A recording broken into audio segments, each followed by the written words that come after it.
Hi guys, and welcome back to WinCC tutorial for Siemens S7.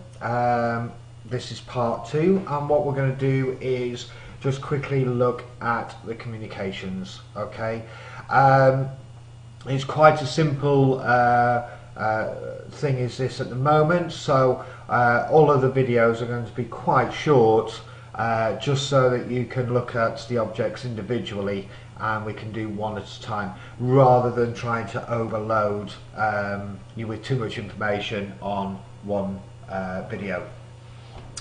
Okay, just to go back on what we did, we opened up an empty project on the last video, on the introduction. What I've done is I've saved as, and I've just saved it in my YouTube videos and named it YouTube WinCC HMI project. Okay, we'll save that. Do we want to overwrite it? Yes. Okay. So now we've got a saved project, and we're in no danger of losing it. Okay, what we're going to do first is we're just going to go to the communications, which you will find here on the left hand side, and we'll go to connections. Double click your connections and you will then be presented with this window. Now this is empty because we didn't go through the wizard. We just opened up an empty project rather than going through the wizard. If you go through the wizard, this will all be done for you. I'm just showing you the longer way of going around it. So for starters, it's not very difficult. It's as simple as just double click into this first line and it will add one connection line into you. Now mine comes up as connection 3 because it's I've had another couple of connections in there and I deleted them, so it's picked up the next available connection, and I can actually edit that. I can put the 1 in there if I wanted to. Okay, so what we've done is we've got a connection. It's picked up the fact that we are doing a 300/400. You can choose from a selection Allen Bradley, Mitsubishi's, Omrons or Somatics, whether it's 200s or S5s. In our case it's a 300, so it's defaulted to a 300. And of course, whether we want it online or offline, we've got it on 1. Let's just close that down because it's an awful big thing there, and we'll open that up, and you can put a comment in there just to say this is WinCC project for let's say YouTube. Okay, just a quick comment of what that's about. Obviously you can have more HMIs connected to your system, so you know, you may just want to put a little comment in there to say what the connection is or what the type is, whatever you like. Okay, at the bottom here of the screen you'll see that it's picked up that we had already selected a 677 19-inch touch screen, and it's defaulted with an MPI or DP. That's fine, we can leave it at that. If you select the Ethernet, then of course you have to give the address that you want for the touch screen, and you also have to give the address of your Somatic station. So you'll need the Somatic Net module connected to your PLC. Okay, I'll be honest, we use the Somatic Net quite a lot, but for this instance we'll just use the DPI as here. So the settings as well, you need to set up the baud rate. So if you're using MPI, it's going to be 187 kilobytes.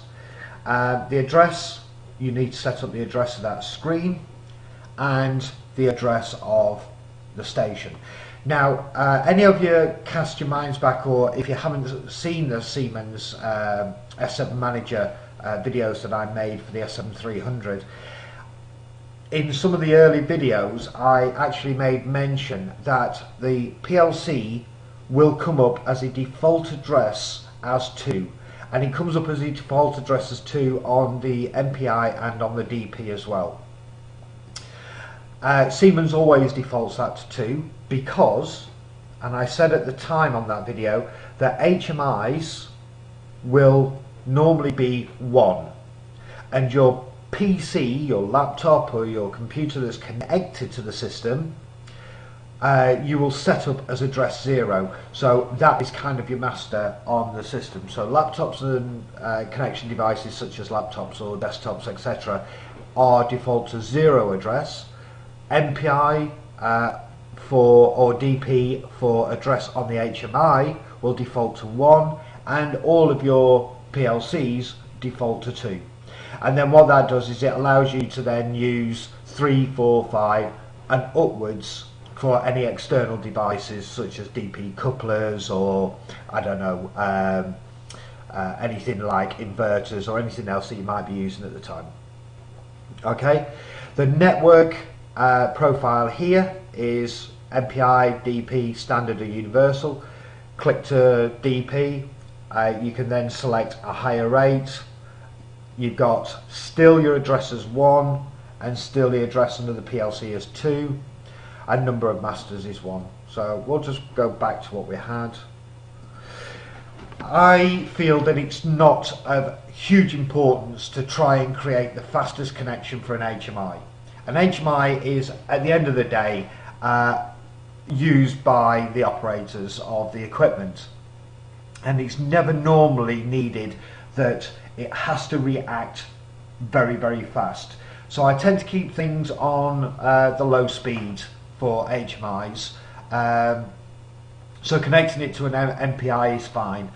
I don't see any real benefit of connecting it to the Profibus, although if all you want is a Profibus network and not an MPI network, then you may want to do that.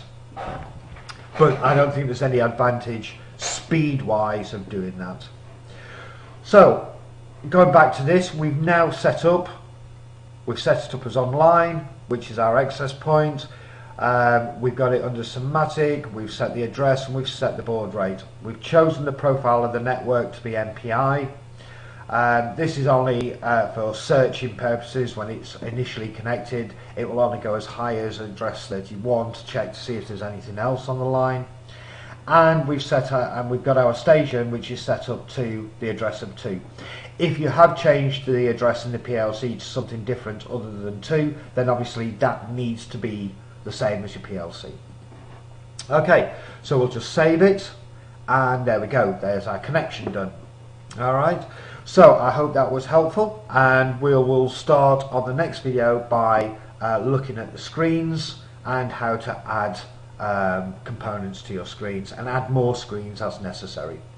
Alright, if you like the video, love for you to subscribe, and any comments please leave them on the site, and I look forward to the next instalment of this WinCC tutorial. Take care now.